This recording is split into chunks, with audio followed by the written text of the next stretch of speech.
네, 오늘 저는 봉독해 올린 말씀 가지고 다윗처럼 기도하기라는 제목으로 여러분과 좀 말씀을 나누겠습니다. 오늘 본문은 나단 선지자를 아시죠? 다윗이 나중에 밧세바와 범죄했을 때 다윗을 책망했던 선지자이기도 한데, 그 나단 선지자가 먼저 하나님 앞에서 다윗에게 와서 하나님의 말씀을 전하는 장면이 오늘 우리가 읽은 장면입니다.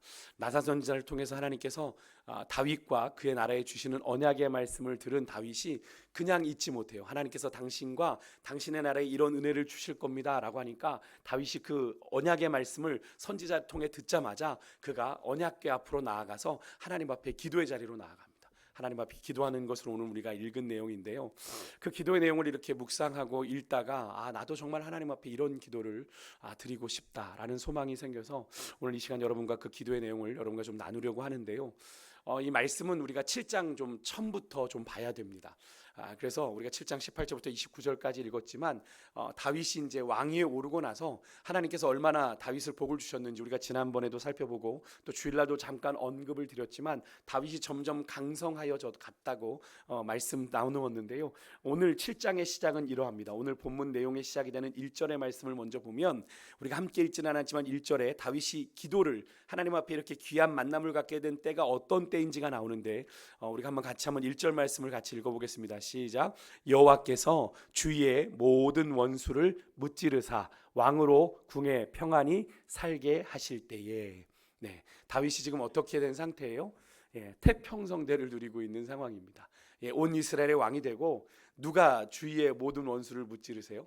다윗이 무찌르는 것도 아니고 하나님께서 다 무찌러 주셔서 그냥 다윗은 왕궁에서 평안히 지금 이렇게 이제 그동안 내가 너무 고생했는데 이제 좀 쉬어볼까라고 하는 그런 생각이 들 때입니다. 태평성대가 펼쳐진 때이죠. 주님으로 말미암아 모든 원수가 사라지고 다윗 왕으로는 더 이상 이제 쫓기지 않아도 되는, 쫓기는 삶이 아닌 이제는 정말 궁에, 그것도 백향목궁에, 향기나는 그 궁에 평안히 머물러 살게 된 아주 평안하고 안전한 때입니다.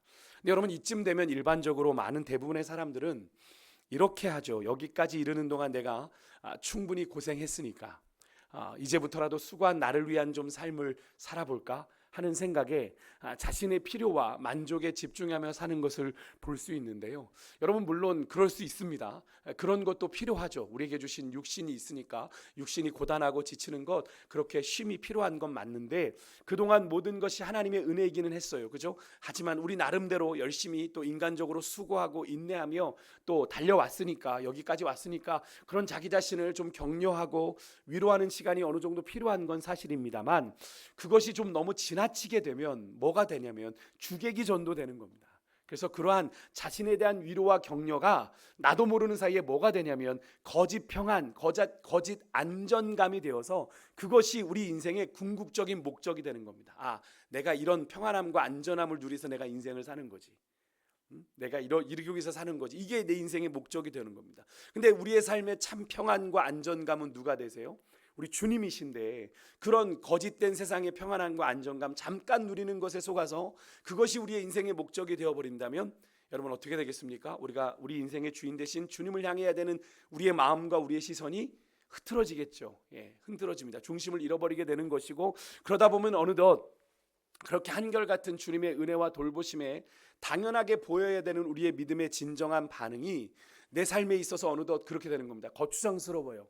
하나님 예배하는 것도 귀찮아지고, 하나님 앞에 기도의 자리에 나오는 것도 귀찮아지고, 내가 꼭 그렇게 열심히 봉사해야 되는 거냐라고 얘기도 합니다. 오히려 나를 귀찮게 하고 불편하게 하는 게 돼버려요. 왜?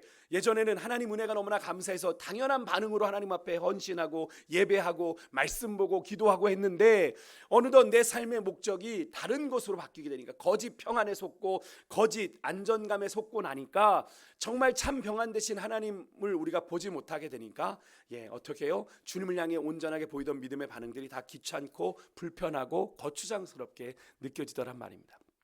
사실 근데 이것은 사실 되게 영적으로 예민한 문제여서 사실 본인만이 알 수 있는 거죠. 누가 옆에서 뭐 그런 것 같아요라고 누가 얘기하겠습니까? 본인만이 알 수 있는 문제입니다만, 그래서 우리가 말씀을 늘 묵상하는 가운데 스스로 이런 부분에 있어서 우리가 우리의 마음을 늘 점검해야 되는 거죠. 내 삶의 목적이 바로 가고 있는지, 내 삶의 방향이 하나님께로 온전히 향하고 있는지를 우리가 매일 새벽 뭐 기도를 하거나 혹은 새벽 말씀 묵상을 통해서 우리가 하나님 앞에 그렇게 반응하며 영적으로 깨어 있기 위해서 우리가 몸부림치는 이유가 바로 그런 겁니다. 왜냐하면 우리는 언제나 그런 영적인 경계선, 이 거짓 평안, 거짓 안전감과 주님 안에 누리는 참된 평안, 참된 안정감 사이의 그 모호한 경계선을 얼마든지 넘나들 수 있는 그런 연약한 존재들이기 때문에 그래요. 그죠? 하나님이 주시는 쉼을 누리는데 그게 과해지면 어떻게 되는 겁니까? 거기에 이제 침륜되어서 정말 하나님이 원하시는 것을 우리가 보지 못하게 되는 경우가 있기 때문이죠. 그래서 우리가 우리 인생이 잘 될 때, 잘 나갈 때, 잘 되어질수록 더욱 우리가 집중해야 되는 건 우리의 삶의 참 주인 되신 우리 주님께 더욱 집중을 해야 되는 겁니다. 내가 잘 가고 있는지. 그래서 사도 바울이 그런 이야기를 했어요. 그리스도의 재림을 기다리지 않고 영적인 안일함에 빠져 있었던 자들이 있었습니다. 그 당시에 데살로니가 교회 성도들 가운데 지역에 그런 사람들이 있었어요. 그런 자들에게 이렇게 경고했습니다. 우리 같이 한번 데살로니가전서 5장 3절의 말씀을 같이 한번 읽어볼까요? 같이 읽겠습니다. 시작. 저희가 평안하다 안전하다 할 그때에 임신한 여자에게 해산의 고통이 이름과 같이 멸망이 갑자기 그들에게 이르리니 결코 피하지 못하리라. 아멘. 참 두려운 말. 이 말씀은 오늘 이 시대에 우리 또한 여러분도 예수 그리스도의 다시 오심을 기다리는 자들이시죠. 그죠? 주님 다시 오십니다. 그죠? 우리가 요즘에는 그런 이야기하면은 좀 자꾸 막 이렇게 약간 시한부종말론 이런 것들이 있어서 오해를 할 수 있지만, 여러분 주님이 다시 오신다고 하신 약속은 분명히 성경에 기록된 약속입니다. 그죠? 그때와 그 시를 우리가 모르는 것뿐이지 우리가 그것을 늘 인식하고 살아야 되는데, 그런 우리들에게도 동일하게 적용되는 겁니다. 왜냐하면 예수님께서 이 땅에 성육신하여 오심으로 종말이 시작됐거든요. 그러니까 그 종말의 끝은 언제입니까? 주님이 다시 오시는 때가 종말의 끝이거든요. 그러니까 신약 성경에 기록된 모든 이야기의 대상은 우리도 포함이 되는 이야기입니다. 그러니까 오늘 사도 바울이 저희가 평안하다 안전하다 할 그때에 뭐 재림이 언제 오겠어? 그냥 아니야 이렇게 생각하는 그들에게 임신한 여자에게 해상의 고통이 이르는 것처럼 멸망이 갑자기 그들에게 이르리니 결코 피하지 못하리라 라고 경고를 하고 있는 거예요. 여러분, 그때와 그 시는 천사도 모르고 예수님도 모르고 아버지 하나님만 아신다라고 여러분 분명히 말씀했습니다. 그러니까 여러분 어디서 뭐 이제 뭐 종말이 올 거다라고 얘기를 하는데 뭐 언제 온다라는 얘기하면 그건 100% 사입이고 이단인 거예요. 그죠? 성경을 거스르는 거니까요. 예수님도 모른다고 했는데 자기가 알면 예수님보다 더 뛰어난 거예요. 그죠? 아닌 거잖아요. 아버지 하나님만 아신다고 했습니다. 조금 전에 살펴본 데살로니가전서 5장 2절에서 사도 바울은 그날이 도적같이 이를 거라고 얘기했고요. 예수님도 마태복음 24장에 자신이 다시 오실 걸 얘기하면서 도적이 오는 것 같이 생각지 않은 때에 인자가 올 거다라고 말씀을 하셨어요. 그러니까 우리가 늘 영적으로 깨어 있어야 한다는 것이 얼마나 중요한지를 우리가 생각해 보게 되는 거죠. 여러분, 이 예수님의 내가 생각지 않은 때에 인자가 올 거다라는 예수님의 이 말씀을 여러분 사실임을 믿으세요? 믿으십니까? 이 말씀을 예수님이 하신 거예요. 이걸 믿으신다면 우리는 늘 영적으로 깨어 있어야 되는 거고, 어떻게 해요? 주의 다시 오심, 이 재림을 우리가 마음으로 준비하고 늘 기다려야 되는 건데, 그렇게 영적으로 깨어 있어 하나님의 뜻을 찾고 하나님의 은혜를 묵상하는 사람들에게는 사실 오늘 다윗이 그랬던 것처럼 거룩한 고민이 생기게 됩니다. 그런 사람들에게만 저는 이런 거룩한 고민이 생긴다고 생각하는데, 오늘 우리가 읽은 본문 앞에 다윗이 그렇게 주께서 모든 원수를 무찌르시고 궁에 평안하게 하실 때에 다윗이 내가 뭘 먹어볼까, 내가 어디 가서 놀까 뭐 이런 생각을 했을까요? 아닙니다. 다윗이 어떤 거룩한 고민을 했냐면 2절입니다. 2절 한번 보시겠어요? 자신은 이렇게 향기나는 백향목 궁에, 사치나는 이 백향목으로 지은 궁에 누가 지어줬어요? 지난 주일 말씀드렸죠. 두로왕 히람이 다윗의 궁을 지어줬잖아요. 이렇게 궁에 살고 있는데 하나님의 임재를 상징하는 언약궤가 어디 있어요? 저기 지금 다윗의 천막 안에 있단 말입니다. 그것을 보고 다윗이 이게 마음에 너무 걸리는 거죠. 자기는 이렇게 백향목 궁에서 이러고 유유자적 이러고 있는데 하나님의 임재를 상징하는 법궤가 저기 있단 말이에요. 그게 얼마나 마음에 불편하겠어요. 다윗은 그래서 그런 고백을 하면서 은연중에 나단 선지자 앞에서 내가 저 하나님의 궤를 모실 하나님의 성전을 짓고 싶은 마음을 애둘러 표현을 합니다. 내가 하나님 앞에 하나님의 성전을 짓고 싶다. 다윗이 참 귀한 사람이지 않습니까? 여러분 이게 얼마나 거룩한 고민이에요. 여러분들 괜히 또 이렇게 제가 성전 건축 얘기했다고 괜히 오해는 안 하시면 좋겠고요. 우리 교회 성전 건축 얘기하는 게 아니라 성전 건축 하나님의 그것을 모시고 싶은 마음을 가졌다는 거잖아요. 얼마나 거룩한 고민입니까? 자신은 하나님의 은혜로 당시에 사치품이었던 백향목으로 지은 궁에 호라이 거하고 있는데 하나님의 궤가 저 천막 아래 덩그러니 놓여 있는 것에 대한 이 다윗이 거룩한 부담을 갖고 이 하나님의 궤를 제대로 모실 하나님의 성전에 대한 거룩한 열망을 품었다. 다윗의 이 마음이 얼마나 정말 아름답고 귀한 마음입니까? 그죠? 그런 거잖아요. 우리가 부모님 생각하면서 내가 부모님 어디 좀 여행 좀 보내드리고 싶은데 나만 이렇게 여행 가는 거 너무 좀 그런데 뭐 이런 마음 품는 것 같은, 그걸 부모님이 알게 되면 어떤 마음 드십니까? 부모님은 야, 나 안 가도 된다. 야, 그 마음만으로 충분하다. 부모도, 인간의 부모도 그런 자식의 그런 생각이나 그런 마음에 정말 고마워하는 마음을 갖는데 하나님은 어떠시겠냐고요. 그죠? 하나님은 어떠시겠어요? 하나님 보실 때 이런 다윗의 마음이 얼마나 귀할까? 저는 그런 마음이 들어요. 내가 정말 하나님이라면 이 다윗 정말 쓰다듬어 주고 싶다. 너 너무 귀하다라고 그런 마음이 들었어요. 그러자 3절에 나단 선지자가 다윗에게 이렇게 말합니다. 여호와께서 왕과 함께 계시니 왕의 뜻대로 하십시오라고 조언을 해요. 근데 이 나단 선지자의 말에서 하나는 틀렸고 하나는 맞았고 하나는 틀렸습니다. 맞은 건 뭐냐면 여호와께서 다윗 왕과 함께 하고 있는 건 맞습니다. 그죠? 그래서 그런 거룩한 생각을 품는 거예요. 그런데 왕의 뜻대로 하라는 조언은 틀렸습니다. 왜냐하면 이어지는 구절에 보면 하나님께서 다윗에게 건축을 받지 않겠다고 말씀하시거든요. 4절부터 그런 다윗이 나단과 대화하는 것을 하나님이 들으셨다는들 4절부터 보니까 여호와의 말씀이 나단에게 임했다라고 말합니다. 하나님의 예언이 나단에게 임한 겁니다. 이것을 좀 전문적인 용어로는 하나님의 심탁이라고 얘기도 하는데 하나님께서 이제 나단에게 말씀하시는 거죠. 다윗에게 하실 이야기를 말씀하시는 겁니다. 하나님께서는 지금까지 장막에 그렇게 임해 오셨고 하나님은 어느 지파에게도 성전을 지으라고 요구하신 적이 없다라고 분명하게 이야기하시면서 너 그렇게 성전 건축할 생각 안 해도 괜찮아 라고 그 마음만 받으십니다. 하지만 하나님께서는 그런 다윗의 진실한 마음, 하나님을 향해 뭔가 해드리고 싶은 마음, 하나님께 더 잘해드리지 못한 그 마음, 그것을 알고 계셨어요. 그래서 그 다윗의 진실한 마음에 하나님이 감동하셔서 다윗에게 그에 걸맞는 복을 약속해 주시거든요. 그 주시는 복이 정말 욕심이 납니다. 다윗이 약속을 받게 된 것은 다른 것이 아니라 뭐예요? 하나님을 향해서 그의 진심을 드렸기 때문에. 우리가 하나님 앞에 우리의 마음을 진심을 드리면 하나님 또한 우리에게 이런 약속과 이런 은혜를 주시는 거죠.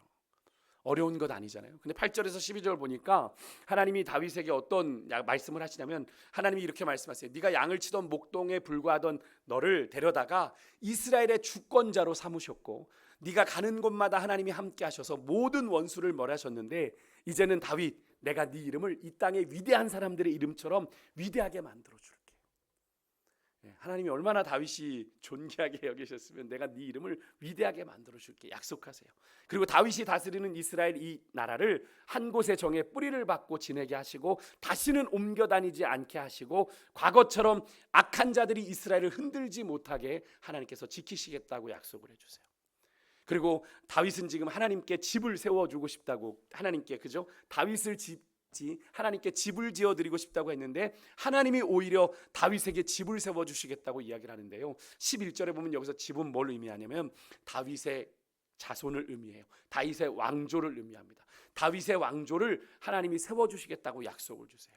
여러분 왕에게 있어서 이보다 더 좋은 약속이 있을 수 있습니까? 그 왕의 가문에서 계속 왕조가 이어져 내려가는 건 정말 어마어마한 축복이지 않습니까? 하나님께서는 백향목으로 지은 성전보다 다윗의 하나님을 향한 그 진실한 마음을 더 기뻐하셨고 이런 놀라운 복을 한 다윗에게 약속해 주셨던 건데요.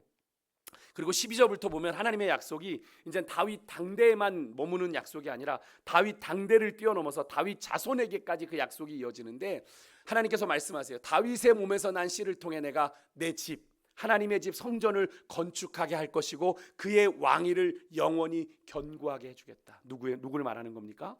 솔로몬이죠. 솔로몬을 통해서 하나님이 성전을 받으시고 그 솔로몬 때에 하나님께서 그 왕위를 지켜주시죠. 사실 솔로몬이 이미 하나님의 뜻을 저버렸음에도 불구하고 그 아버지 다윗 때문에 솔로몬 당대에서 참으시고 솔로몬 다음 때에 이스라엘을 나누시지 않습니까? 하나님이 약속을 지키시는 거예요. 특별히 왕이 죄를 범할 때는 하나님이 징계하실 테지만 적어도 전임이 있던 사울처럼 그 은혜를 빼앗고 그 사울의 왕조를 무너뜨리지는 않겠다 라는 약속을 하십니다. 그러니까 다윗의 왕조는 하나님 앞에 죄를 범할 수 있어요. 하나님이 징계하실 수 있어요. 하나님이 흔드실 수 있어요. 그런데 그런 다윗 왕조 영원히 멸망시키거나 왕조를 누구에게가 넘기거나 하는 일 하지 않으시겠다. 끊임없이 이스라엘 역사 속에서 그런 일들이 일어났지만 역사적으로 볼 때는 사실은 이 하나님께서 주신 약속이 586년에 남왕국 유다가 바벨론에게 멸망하면서 이 약속이 뭐야, 하나님이 그렇게 지켜주신다고 했는데 망했네 라고 생각할 수 있는 상황이죠. 그런데 하나님께서는 사람의 눈에 보이는 형태의 왕위와 성전이 아닌 누구를 통해 이 역사를 이어가셨습니까? 다윗의 자손 예수 그리스도를 통해서 이 땅에 참된 통치권과 성전을 회복하셨고 지금까지도 하나님께서는 그의 나라를 확장시켜 오고 계시는 거죠. 하나님의 나라는 그래서 우리가 영원히 쇠하지 않는다는 고백을 그래서 하는 겁니다. 왜요? 예수 그리스도로 말미암아 세워진 하나님의 나라는 영원히 세상의 나라가 아니기 때문에 쇠하지 않는 거죠. 여러분, 이렇게 하나님은요, 진실한 마음으로 하나님을 섬기고자 하는 다윗을 통해 궁극적으로 온 세상을 구원하실 계획을 세우셨던 거예요. 여기까지가 오늘 본문 앞에 이야기입니다. 좀 길었지만 오늘 본문 내용을 이해하는데 좀 필요해서 여러분과 좀 자세하게 나눴어요. 그러니까 이게 이 말을 지금 다윗이 누구를 통해 들었다고요? 나단 선지자를 통해서 들은 거예요. 나단 선지자에게 하나님의 말씀이 임해서 다윗 왕이시여 당신에게 이런 하나님께서 복을 주신답니다. 지금까지 이야기하는 걸 준 거예요. 그러니까 다윗이 그 이야기를 듣고 가만히 있을 수 있습니까? 이제 언약궤가 있는 하나님의 임재 앞으로 나아가 장막에 들어가 기도했다라는 것으로 오늘 본문이 시작을 합니다. 다윗은 자신이 그렇게 사치스러운 백향목의 궁에 거하는데 거룩한 하나님의 궤가 임재를 상징하는 하나님의 궤가 고작 천막에 덩그러니 놓여 있는 것에 대한 진심을 담은 마음을 하나님께 그저 고백하고 성전 짓고 싶다 이 얘기했을 뿐인데 하나님께서는 그런 다윗의 정말 진실한 중심을 보시고 나단 선지자를 통해서 귀한 언약 축복을 약속해 주신 거죠. 그래서 전문적인 용어로 이 앞에 살펴본 이 내용을 다윗의 집안을 왕조로 세우시고 견고하게 하시겠다는 다윗과 하나님이 맺은 언약이라 그래서 다윗 언약 본문이라고 해요. 다윗에게 하나님이 주신 언약 본문이요. 그것이 다윗 왕조에 그대로 이루어졌으니까. 이런 분에 넘치는 하나님의 약속을 받은 다윗, 그의 첫 기도가 뭔지 아십니까? 18절 오늘 우리가 읽었죠. 나는 누구이오며 내 집이 무엇이기에 나를 여기까지 이르게 하셨습니까? 이 얘기가 뭡니까? 다윗은 자신의 과거, 현재, 미래를 포괄하는 엄청난 이 약속, 이 축복의 약속의 말씀에 내가 무엇이간데 이런 고백을 할 수밖에 없었던 거예요. 자신의 존재를 부정하지 않을 수가 없었던 거예요. 나는 그런 하나님의 복과 약속을 받을 만한 존재가 아닌데. 다윗은 그 놀라운 하나님의 축복의 말씀에 전혀 어울리지 않는, 한없이 부족하기 짝이 없는 자신을 발견한 겁니다. 하나님, 나 그렇게 복받을 만한 사람 아닙니다. 다윗이 얼마나 하나님 앞에 겸손한지 여러분 느껴지십니까?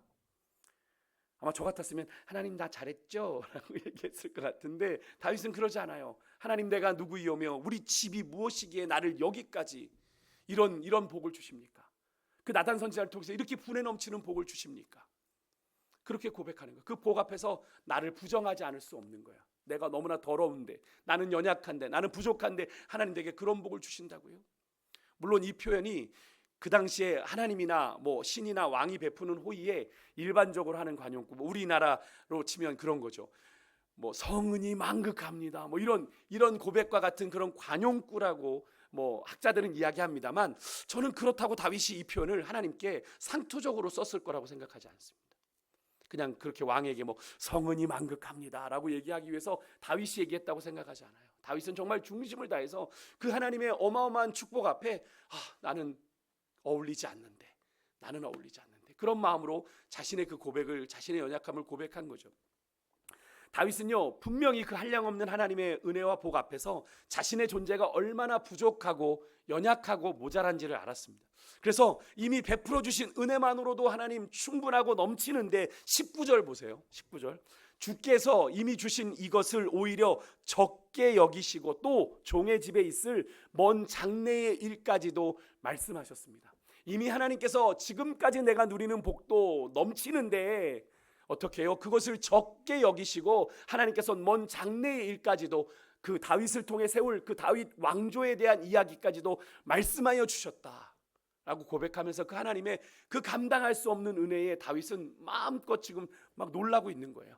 그 충분한 은혜마저 하나님이 적게 여기시고 더 넘치는 은혜를 부어주셨음을 인해서 다윗이 너무나 감격하고 있는 거죠. 하나님 어떻게 이렇게 감당하지 못할 은혜 주십니까? 이미 주신 것도 넘치는데, 이미 주신 것도 내가 감당하기 어려운데 그것을 작게 여기셔서 이렇게 또 큰 은혜를 주십니까? 여러분, 우리가 예수님 믿고 사는데 한번 이런 기도 한번 하나님 앞에 드릴 수 있어야 되지 않겠어요? 그러면서 자신을 다윗이 주님 앞에서 이렇게 고백합니다. 주의 종이라고 고백합니다. 하나님 앞에서 자신을 거듭 낮추는 거죠. 하나님 앞에서 내놓을 것 하나 없는 부족한 존재라는 사실, 하나님이 내 삶의 주인이십니다, 하나님 은혜 외에는 내가 할 말이 없습니다를 고백합니다. 여러분, 여기서 다윗이 자신을 주의 종이라고 고백했던 건 자신은 이스라엘 왕이지만 하나님, 내 모든 통치권, 통치의 주도권은 하나님께 있습니다. 나는 그저 당신의 종일 뿐입니다. 말씀해 주십시오. 내가 당신의 뜻대로 이 나라 다스리겠습니다. 겸손하게 당신의 뜻을 따르겠습니다. 종으로 청지기 의식 가지고 이거 내 나라 아닙니다. 주님이 내게 맡겨주신 나라입니다. 내가 최선을 다해 주님의 뜻을 쫓아 다스리겠습니다 라는 고백으로 기도하고 있는 것을 우리가 볼 수 있는 장면이죠. 여러분, 누가복음 1장 38절에 예수님의 어머니 마리아가 스테고지를 천사에게 받고 고백한 말 여러분 기억하십니까? 주의 여종이오니, 예전 성경에 주의 계집종이오니 말씀대로 내게 이루어지이다 라고 고백한 것도 같은 의미의 고백이죠. 예, 나는 주의 종입니다. 주의 말씀대로 내게 이루어 주시옵소서. 내 뜻은 없습니다. 여러분, 종에게는 뜻이 없어요. 주인이 시키는 대로 하는 게 종이지 않습니까?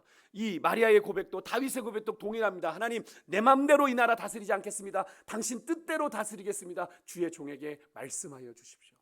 여러분, 우리 인생도 마찬가지예요. 여러분과 저의 인생도 마찬가지입니다. 우리 인생, 내 인생이라고 내가 주인 되어 내가 맘대로 할 수 있는 인생 아닙니다. 하나님께서 우리에게 맡겨주신 거죠. 시간도, 물질도, 건강도, 자녀도, 가정도, 그것 하나님 앞에 우리가 주의 종이라고 고백한다면 여러분, 우리의 삶을 통해 하나님이 어떤 일을 이루고자 원하시는지 주의 말씀대로 살아가고자 하는 그 고백을 가지고 우리 인생을 다윗처럼, 오늘 마리아처럼 그렇게 살아내야 하는 줄 믿습니다. 그게 우리의 삶이에요. 여러분, 이렇게 기도는요, 나 자신의 연약함을 알고 하나님의 크심을 인정하는 것에서 시작을 합니다. 네, 나의 연약한 모습, 나의 연약한 배경이 도리어 하나님의 은혜를 받을 가장 좋은 조건이 되는 거예요. 그래서 우리가 겸손하게 내 연약함에도 불구하고 하나님 앞에 그 연약함을 인정하고 나아가면 더 큰 은혜를 경험하게 되는 거죠. 그래서 사도 바울이 어떤 고백을 했습니까? 내가 약할 그때에 뭐라고요? 곧 강함이다라는 고백을 했어요. 내가 연약함을 깨달을 때 그 연약함 가운데 하나님의 은혜가, 하나님의 강함이 덧입혀져서 내가 더 큰 하나님의 은혜를 경험하게 된다라고 하는 역설적인 고백이죠. 여러분, 혹시 소원이라는 찬양을 아십니까? 그 소원이라는 찬양 가사 중에 이런 가사가 있죠. 나의 작음을 알고 그분의 크심을 알며라는 구절이 있는데요. 이건 욥기서 40장의 말씀을 빗대어 이 가사를 지은 분이 말씀하신 건데, 욥처럼 내가 얼마나 연약하고 하나님이 얼마나 크신 분인지를 아는 데서 여러분 은혜가 시작이 되고 거기서 온전한 기도가 시작되는 거예요. 여러분, 오늘 다윗은 하나님의 한량없는 은혜 앞에 자신이 한없이 작음을 뼈저리게 느끼고 깨달았습니다. 여러분, 오늘 이 밤 우리가 하나님 앞에서 내가 얼마나 연약하고 얼마나 내가 작고 부족한 존재인지를 좀 뼈저리게 깨닫고 하나님의 은혜를 정말로 구하며 나아가는 오늘 이 밤이 되었으면 좋겠습니다. 우리가 몸부림친다고 되는 것 아니잖아요. 내가 수고하고 노력한다고 우리 인생이 그렇게 사라지는 건 아니잖아요. 하나님이 막으시면 열 자가 없고, 하나님이 여시면 막을 자가 없고, 하나님이 낮추시면 높일 자가 없고, 하나님이 높이시면 낮출 자가 없는 그런 인생을 우리는 살아가요. 근데 우리는 뭔가 우리 인생을 내가 책임질 수 있는 것처럼 아둥바둥 살아가는데, 여러분 그러지 말고 여러분 정말로 나의 연약함을 하나님 앞에 정직하게 인정하고 주의 도우심을 구할 수 있는 오늘 이 밤이 될 수 있길 주의 이름으로 축복합니다. 이어지는 22절에서 다윗은요 이렇게 하나님 앞에 고백합니다. 하나님 같은 분이 없고 하나님 외에 다른 신이 없음을 고백합니다. 다윗이 이런 고백을 할 수 있었던 것은 여러분 우리가 계속 살펴왔지만 다윗이 실제적으로 지금 이 왕위에 오르기까지 30살에 이 왕위에 오르기까지 그런 하나님을 경험했죠. 그의 삶에서 순간순간 정말로 죽음의 위협에서 죽음의 사망의 음침한 골짜기, 우리 시편 23편을 통해서 늘 고백하지만 그런 시간들 속에서 다윗은 하나님의 위대하심 가운데 정말로 건져냄을 받았고 또 구원을 받았고 구출을 경험했던 그의 인생에서 그런 실제적인 위대하신 하나님을 경험했기 때문에 그렇게 고백하는 거죠. 욥이 고백했던 것처럼 다윗이 그동안 하나님은 이런 하나님이야 라고 귀로만 들었는데 그런 하나님을 다윗이 어떻게 해요? 그의 인생 가운데서 실제로 경험하고 보았던 거죠. 다윗은 들에서 양을 칠 때부터 사자나 곰에게서부터 양을 구해내는 그 경험, 사울에게 쫓겨다니고 블레셋의 망명을 가서 미친 척하고 유다 왕으로 헤브론에서 7년 6개월 이후 온 이스라엘의 왕으로 세워지기까지 그가 걸어온 기름 부음을 받고 30년의 시간 속에 다윗은 하나님의 위대하심을 실제적으로 경험했다라고 하는 것을 우리가 알고 있죠. 하나님의 은혜 없이는 여기까지 올 수 없었던 다윗의 인생의 길이었어요. 여러분, 그래요. 참 신앙은요, 하나님을 경험할 때 이루어집니다. 여러분, 그래서 우리가 자꾸 여러분들에게 말씀 묵상을 권하고 또 말씀을 읽으시라고 권하는 것이 그런 겁니다. 우리가 말씀이 그냥 듣는 것으로 끝나는 게 아니라 우리의 삶에서 경험될 때 그 말씀이 능력이 되는 거잖아요. 머리에만 머무는 게 아니라 그 말씀이 내 말씀이 되려면 내 삶에서 그 말씀을 경험해야 되는 거잖아요. 그것은 누구도 흔들 수 없는 체험이 되기 때문에 그런 거죠. 여러분, 머릿속으로만 이해하고 만나는 하나님이 아니라 여러분의 매일의 일상에서 살아계셔서 역사하시는 그 위대하신 하나님 만나는 은혜가 여러분의 삶에 있으시기를 주의 이름으로 축복합니다. 그래야 여러분의 믿음이 더 강해지는 거예요. 자꾸 하나님이 이런 분이야 그렇게 아는 것으로만 여러분 하나님을 체험할 수 없어요. 여러분의 믿음이 자라지 않습니다. 그런 하나님을 여러분 체험해야 되는데, 그러려면 어떻게 해야 됩니까? 늘 말씀드리지만 여러분 말씀대로 한번 살아야 돼요.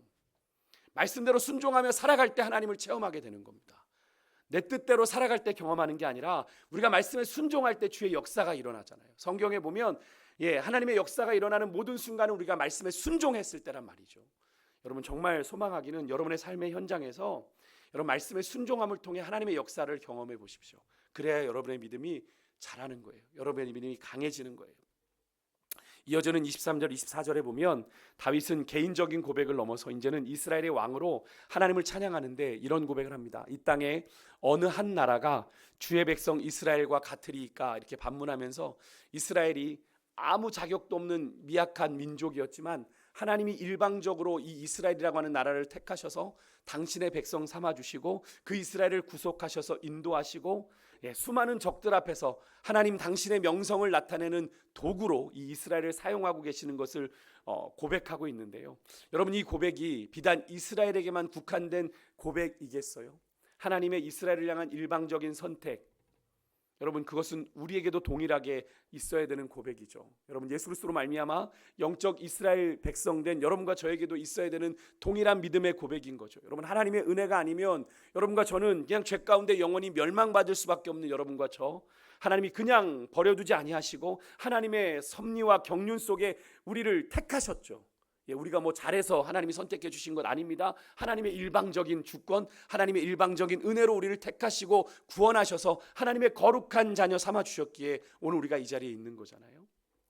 그렇다면 우리는 자랑할 것이 무엇밖에 없습니까? 우리에게 베풀어 주신 그 하나님의 은혜 빼고는 자랑할 것이 없어야 되는 거죠. 여러분, 믿으십니까? 하나님의 은혜 없이는 우리는 살아갈 수가 없는 존재라는 걸 여러분 인정하셔야 돼요.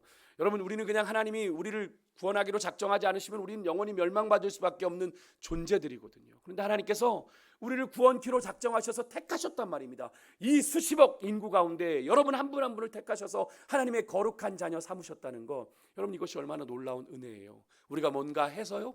그런 자격을 가져서요? 조건을 갖추고 있어서요? 아니요. 하나님의 일방적인 은혜예요. 여러분, 이스라엘 백성들도 그렇게 하나님의 선택하심을 받아서 그렇게 하나님의 영광을 드러내는 도구로 쓰임 받았는데, 여러분과 제가 하나님의 은혜를 그렇게 세상에 증거하는 그런 존재로 쓰임 받는 그런 은혜가 있으시기를 주 이름으로 축복합니다. 다윗은 그렇게 하나님의 은혜에 감사하고 난 뒤에 25절에서는 이제 하나님이 나단 선지자를 통해 언약하신 그 약속들 이루어 달라고 기도합니다. 25절, 그런데 그 약속을 이루어 달라는 이 다윗의 고백을 잘 보시면 다윗은요, 자신의 생각, 자신의 뜻을 하나도 가감하지 않고 오직 하나님이 내게 말씀해 주신 그대로 이루어지기를 간구해요. 25절 후반부 보시겠어요? 25절 화면의 끝에 보시면 말씀하신 것을 영원히 세우시며 하나님 말씀하신 대로 행하사, 이렇게 고백을 합니다. 다윗이 하나님이 가장 좋은 것을 주시고 우리가 생각한 것보다 더 좋은 것을 주시는 분임을 믿기 때문에 다윗은 어떤 것도 추가하지 아니하고 하나님 그냥 당신이 말씀하신 대로 내게 이루어 주십시오라고 고백을 한 겁니다. 여러분, 마찬가지예요. 우리 또한 하나님 앞에 기도할 때 우리는 주신 약속의 말씀을 근거로 기도해야 됩니다. 우리에게 약속해 주신 이 약속의 말씀들이 있잖아요. 하나님 두려워하지 말라고 하셨는데 오늘 내가 두려워하지 말라는 주의 약속의 말씀을 붙잡고 기도합니다. 오늘 내게 강하고 담대함을 주십시오. 내게 평안함을 주십시오. 하나님 내게 소망을 주십시오. 그렇게 기도하며 나아갈 때 하나님께서 그 주신 약속의 말씀대로 하나님께서 그 말씀을 이루신다는 거예요. 모든 인생의 문제를 다 아시고 나를 나보다 더 잘 아시는 하나님의 말씀을 우리가 진심으로 신뢰하고 기도하며 나아갈 때 하나님께서는 우리에게 가장 선하고 온전한 방법으로 우리에게 응답해 주신다는 그 사실을 여러분 믿으시길 바라요. 자주 말씀드리지만 우리가 내가 가장 잘난 줄 알고 내 인생이니까 내가 가장 잘 아는 듯 착각하며 내 인생을 내 마음대로 할 수 있을 것 같다고 생각하지만 여러분 우리 그렇게 대단한 존재 아닙니다. 여러분 아시죠? 우리의 머리카락 하나도 제대로 셀 수 없는 연약한 자들이잖아요. 그런 우리가 하나님보다 나 자신을 더 잘한다라고 생각하는 건 죄송하지만 착각이죠. 드리는 그 기도 하나님이 응답하실 수 있으시겠어요? 우리가 나를 잘 모르고 하는 기도일 수도 있는데 하나님이 응답하시지 않는 거죠. 그래서 하나님이 우리의 기도에 내가 그렇게 고민하고 기도한 기도에 하나님이 때로는 거절하시는 이유가 거기에 있는 거예요. 하나님이 다른 계획을 준비하고 계시기 때문에 여러분 그래서 우리가 늘 기도할 때 우리에게 주신 이 약속의 말씀을 붙잡고 이 말씀대로 주님께 간구해야 됩니다. 이 말씀대로 간구한다는 건 이 약속의 말씀을 주신 하나님을 내가 전적으로 의지하고 그 주님이 내게 가장 좋은 것을 주실 수 있는 분이라는 사실을 믿는다는 것을 의미하는 거죠. 그렇기 때문에 내 뜻대로 구하지 않는 겁니다. 주님 뜻대로 이루어 주십시오. 내게 가장 좋은 것으로 내게 가장 선한 것으로 주실 주님을 신뢰합니다. 그렇게 고백하게 되는 거죠. 끝으로 여러분 29절에 보게 되면 다윗은 기도를 마치면서 종의 집에 복을 주셔서 영원히 내가 주님 앞에 있게 해달라고 간구하는데요. 이것은 하나님의 영원한 도우심, 영원한 돌보심을 다윗이 간구하는 겁니다. 저는 이 다윗의 고백을 좀 묵상해 보면서 그런 장면이 떠올랐습니다. 마치 사랑하는 아이를 이렇게 앞에 두고 부모가 이렇게 놀려요. 물가나 뭐 이런 데서 놀리는데 부모가 그 아이를 바라보고 있는 시선을 놓칩니까? 아니죠. 계속 그 아이를 주목하여 특히 어릴수록 더 많이 바라보죠. 아이에게 무슨 일이 일어날까, 넘어질까, 혹시라도 뭐 다치지 않을까 하는 그런 모습으로 하나님께서 다윗을 바라보고 계시는 그런 모습이요. 그렇게 부모가 한시도 자식을 향해 눈을 떼지 않는 것처럼 자신과 자신의 집안에 하나님의 돌보심, 하나님의 도우심이 함께하기를 다윗은 간절히 원했습니다. 하나님이 영원히 우리와 함께하셔야 이 약속이 이루어지니까. 여러분 우리 또한 무엇보다도 이런 하나님의 영원하신 은혜, 영원한 하나님의 인도하심, 영원한 돌보심을 우리가 사모해야 될 줄 믿습니다. 하나님이 함께하는 인생이 진정 복 있는 인생이에요. 하나님이 돌보시는 인생이 진정 복 있는 인생이고요. 여러분 세상에 억만금이 있어도 하나님이 함께하시지 않은 인생은 망한 인생이에요. 하나님이 함께하시는 인생이 복 있는 인생입니다. 여러분 시편 17편 8절의 고백처럼 우리를 하나님께서 눈동자같이 지키시고 그의 날개 그늘 아래 감추어 보호하시는 하나님의 은혜가 여러분과 영원히 함께 하시기를 주 이름으로 축원드립니다. 그리고 말씀을 마치겠는데요. 오늘 우리가 만나고 있는 이 다윗의 기도는 하나님께 한 가지만 좀 기억하셨으면 좋겠어요. 기도의 모든 주도권을 내어드리는 기도입니다. 오늘 우리가 읽은 본문을 여러분 이제 나중에 한번 뭐 세보시던지요. 주라고 하는 표현이 45번 나옵니다. 45번.